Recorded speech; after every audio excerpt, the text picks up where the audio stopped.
I know we kept a very close eye on the Tesla Model 3 production ramp up back in the day, last year, right? And even until now, we're still tracking that. But is anybody tracking what's happening with one of the newer upcoming electric vehicles, including Hyundai Kona EV? Now, I believe this is one of the cars that will make a huge difference in the electric car market. It is a crossover SUV. It's compact. It has a 200 over 200-mile range, a weight of 200s actually. The price tag after incentives in a lot of states and countries should be, even under 30,000 US dollars. Now the question is, are they actually going to make it? Because Hyundai is not exactly have a good reputation about scaling up production of electric cars. The Ionic is a good example of that. But there's some good news, and I'm going to tell you about it all coming up next. Taking over the world, electrifying the world, electric. Thank you to those of you who are watching me live on Patreon. Thank you for supporting the show. And if this is your first time here watching me on YouTube, welcome. If you are interested in staying up to date on everything that's going on in the world of electric cars, go ahead and click on that subscribe button down there. It's free, so you don't miss anything moving forward. Okay, let's talk about the Hyundai Kona. As you know, this is the car that's in production now. They're not being sold in the United States just yet, but they're selling it in Korea. Hyundai is obviously a Korean manufacturer, and well, South Korea. They're not selling anything in North Korea, I believe. At least the reports will be really tough to get there. But they're selling them in South Korea and I believe Europe, and so there are global sales numbers as well. So the sales numbers are out, and it looks like they have sold 2,473, so almost 2,500 in October in just South Korea. Now that's a really good sign. First of all, the last month they sold about 1,500, so this is about 1,000 car difference. So they're definitely ramping up sales. I don't think sales is going to be a problem. Obviously, we're watching the production, right? In September globally outside of Korea, including Korea, obviously 3,500 or so the sales. So they haven't reported the global sales yet, but they're only 1,000 away from whatever it is that they made last month. So this is very promising, and I'll tell you why this is pretty important. But before that, of course, let me tell you guys that this show and this channel is sponsored by Evanex, the aftermarket accessories for Tesla. There's a discount code in the description of this video, and I'm going to be doing a review very soon for some of the Christmas gifts that you can get for your Model 3 owner, friend, wife, husband, and so forth, maybe even kids. All right, back to Kona sales, and this is why I think this is important, right? Because the problem with a lot of this legacy manufacturers is that they can make an electric car, and not a bad one, right? I mean, this is a good looking SUV, a compact SUV. It has pretty much everything that you need.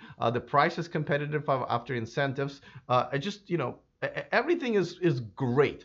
But are they going to make the damn thing? I mean, how many times we've seen, including Chevy Bolt, right? I mean, it's not a bad electric car, but they just literally decided not to sell it, not to advertise it, not to sell it in Europe, really, if you think about it. Ampere E is really not being sold, for real and really at all anymore.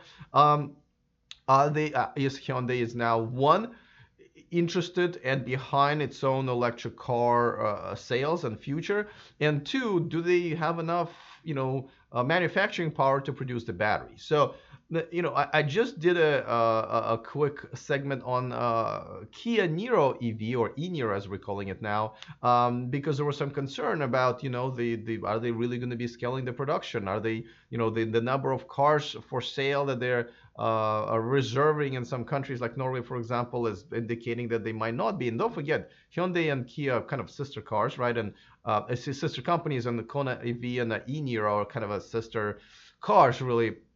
I'm looking forward to e-Niro, of course, and but in this case with Kona, it does look like they are actually selling them. And the production and sales are increasing. Here in the United States, I've yet to driven one. I've seen one in person, but I think I have a test drive scheduled. I don't know when, but soon enough. And I'll be in LA on the LA Auto Show. I should be able to check one out in person again. So, but I think once they're going to be selling it here in the United States, especially if the tax credit is not going to be going away, and I don't think it will. It looks like, we have an election tomorrow, by the way, a midterm election, which looks like going to keep the any kind of green energy laws and intact, and so the $7,500 rebate tax credit actually should stay.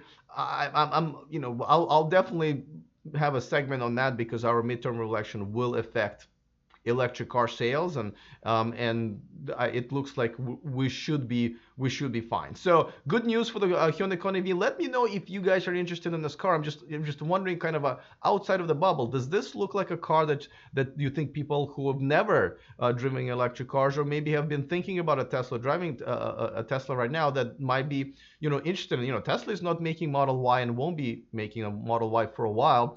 This is one of the few realistic, products out there if you want a compact SUV, and it's being sold globally. So in Europe, they are already driving them on the road. So, by the way, let me give a few shout outs to my new Patreons. John Messersmith, thank you so much for becoming a Patreon and supporting the show. Next up is Jane Garcia. Thank you, Jane, for joining my a small but very active Patreon community. And Evie Patty actually was one of my most active Patreons and viewers here on YouTube. He actually upped his Patreon contribution all the way to the top tier. And by the way, you can really just donate or subscribe or whatever it's called, a $1 a month, and you get all the cool access of watching me live, being the first ones to to see my videos. Obviously, very very. It's a very small community, so I always reply to all the messages and posts and everything, which is much tougher to do here on YouTube.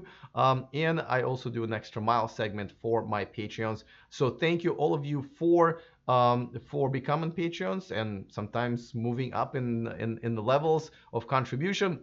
By the way, let me remind you that even if you're not on Patreon, I try to still hang out with my YouTube viewers. I'm calling it Subscriber Hangout. I did more than 2 hours last night. It was fun. Kind of celebrated the 25,000 subscriber mark that I reached as I was actually on the air. That was kind of cool. I called it a premature celebration, but actually it turned out to be right on time. So thank you for making this number with me. It's every Sunday. It's already scheduled, so you can set yourself a reminder on the homepage of this channel. All right, guys, looking forward to the comments in the comment section. Other than that, see you guys next time, and remember to stay charged.